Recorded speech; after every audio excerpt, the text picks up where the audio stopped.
Oholot, Perik Yud Mishnah Bet, second Mishnah in the 10th chapter of Masachet Oholot. We're talking about the aruba, the skylight, the opening, and we talked before about an aruba that's poteach tefach, as an opening of a tefach. Now we're going to talk about an aruba that's less than a poteach tefach, and we're going to see that's still considered an opening, but not in all cases. Ein ba'aruba poteach tefach. If your skylight or your opening is not even a tefach, it's smaller than a tefach on a tefach. It's a tiny opening. Tuma b'bayit, there's tuma in the house, and then you have a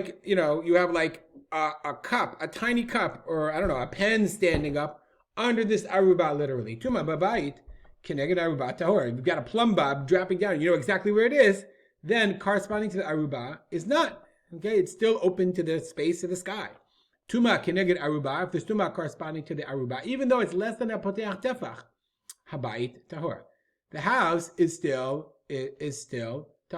Bartanura says, interestingly, Kamash Malan, we've learned from there, afilu pachot mitefach, even if it's less than a tefach on a tefach, lo amina bitum'a labud. We don't say labud. Labud means it's connected. We say that in sukkah. Like if they are less than 3 tefachim apart, it's considered like one big coating or one wall or whatever. We don't say labud in tuma, and that's an important rule to know. Okay, that's why keneged aruba tahor, or in the same way the other way around. Hatuma babayi. So that's the same, by the way, if there was a poteach tefach or not.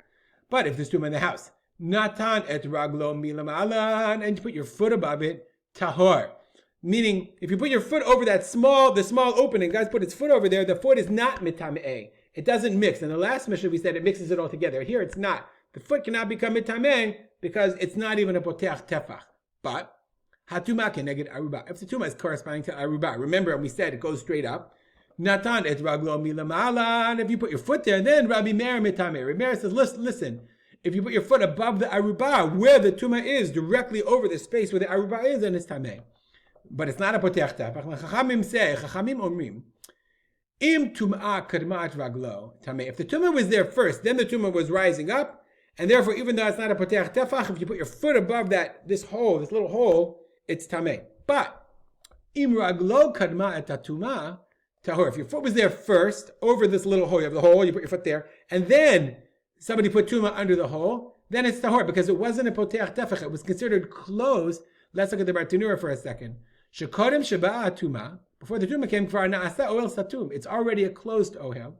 Ubisha'ah shenichnas ba tuma, when the tuma entered, ein sham ba'aruba poteach tefach, there's no opening of a tefach, kadesh tzeitzei mimena tuma, that the tuma would leave. So it's really interesting. It's like, is it a hole or not a hole? So the Chachamim say it depends what came first. Whatever came, if essentially it's such a small hole and it's covered, then it's not considered like anything. Okay. Therefore, if the tuma is first, then tameh. But if your foot came first, tahor.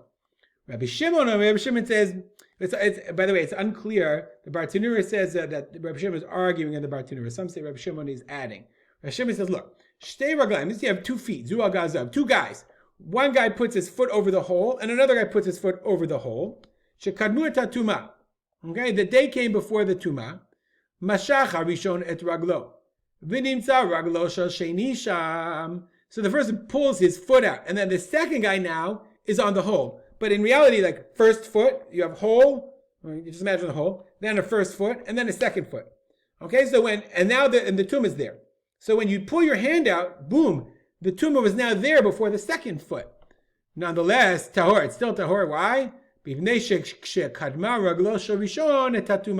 the foot of the first one preceded the tuma. Therefore, since the foot of the first one preceded the tuma never came out. The second one came in, and it wasn't a hole. So the Bartanura, by the way, says, Ein halachak Rabbi Shimon v'lo Rabbi Meir. The halach is not like Rabbi Shimon or Rabbi Meir. Chachamim argue, and they say only if it's one person's foot. But the second guy, I guess according to the Bartanura, the Chachamim would say tameh. We'll stop here, dedicated. I'll remember my father, Rav Simcha ben Yitzchak Kalman. Make it a great day.